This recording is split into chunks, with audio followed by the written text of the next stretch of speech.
Alright, welcome back to part 3 of my Minecraft server tour. Um, I'm outside of that base I was just in, and let's go look at some more stuff.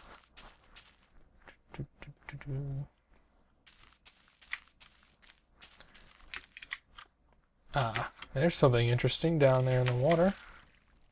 Let's take a closer look.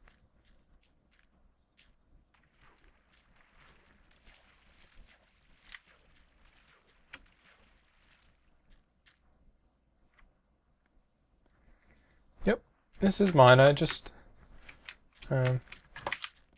wanted to build a little bit of an underwater base. Not really much to see here, but it's kind of interesting. Could build something a lot cooler now with glowstone and stuff. And I think even... No. I thought you were allowed to place torches on glass, but I guess you're still not allowed to. Okay. Going up. I dug a lot of these sort of canal type things. Guess there was another portal. Okay. Because since minecarts didn't work, I thought we could maybe get around using boats, because boats did sort of work. But that never really caught on. They're just too fragile. In the next patch, which will be 1.3, coming up in a few days, they're actually making boats break into boats instead of sticks and planks, which will be nice. Alright, before we look over here, I just want to... That's the island, it's the forest island. It's not really anything constructed. It was built before damage. These chunk errors are really bugging me. It was built before damage, and I would just plant all these trees and then climb to the top of them, put a piece of dirt on top, and then plant another one, and just let them go, you know. But I can't really climb to the top anymore. It's not really safe for that. So, but that's what that is. You see, I was trying to set everything up for boat travel, so I have docks here, and such. This is my sandcastle. I got the idea... Oh, see, all these chests are messed up. I got the idea for it, the idea of that sand doesn't fall when it's supported by torches. So, almost the entire thing is sort of based on that idea. So you've got this torch holding this up. This torch holds that up. This torch holds this block up. You know, so it's all supported by the fact that they can't fall past these torches. Go back down. And what else do we got?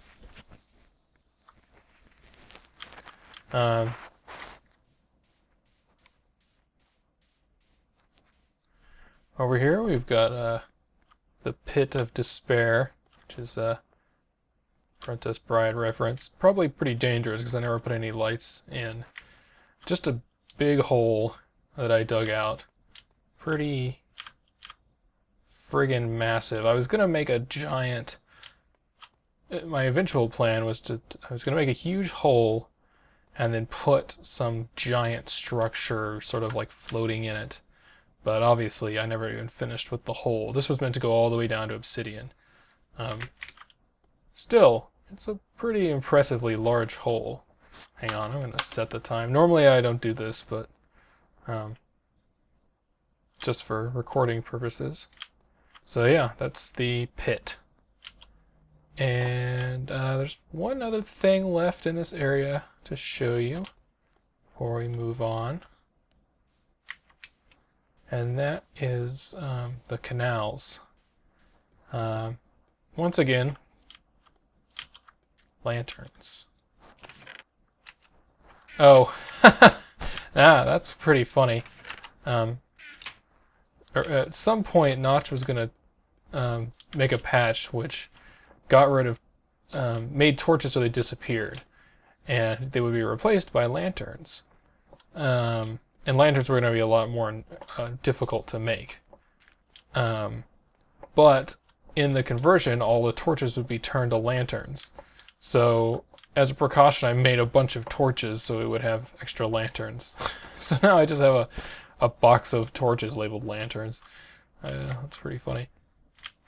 Alright, so these are the canals. These connect all the other people's bases. You might have seen a glance at it when I was in Corey's base with the mazes. It just goes down here. It goes, it goes for quite a while, but it connects to all the other bases. And once again, this was me trying to implement some sort of faster travel before minecarts existed. But it never really worked out. It's sort of an artifact of the old ways, I guess. Let's get out of here. And that's pretty much mostly what I would consider the old world. Everything else I would kind of consider to be, I don't know what I would call it.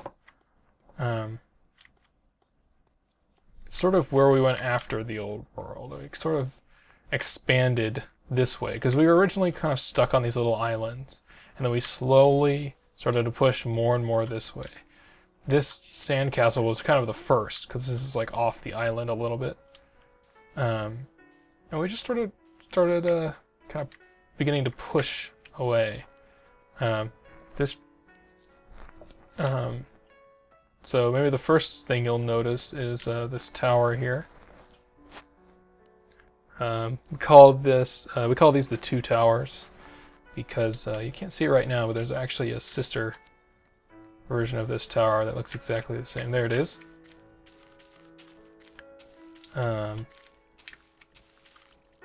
This is the Falmora Tower, and the other one's I believe it's Bracknell Tower. They're named after characters in my Dungeons and Dragons session.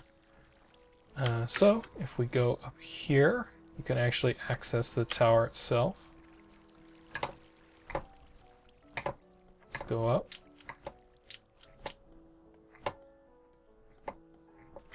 Oops.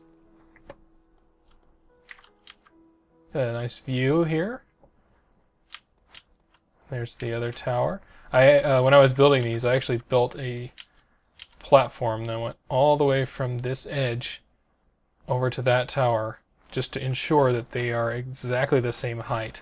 One of these is actually a little bit taller from the base to the top, because the heights are the same, but I don't think the bases are on the same level. And there's one thing that's a little interesting about this tower, and that is that I put a secret area in it, which I actually didn't tell my friends about for a while.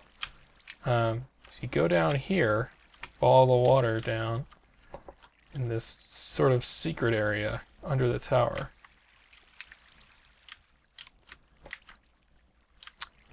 If you go over here, you'll find eventually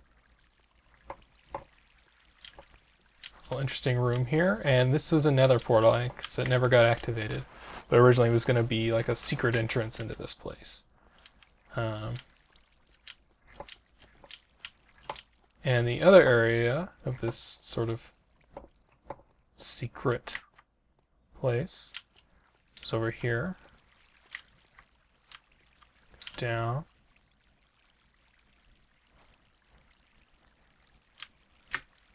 And then, yeah, this room.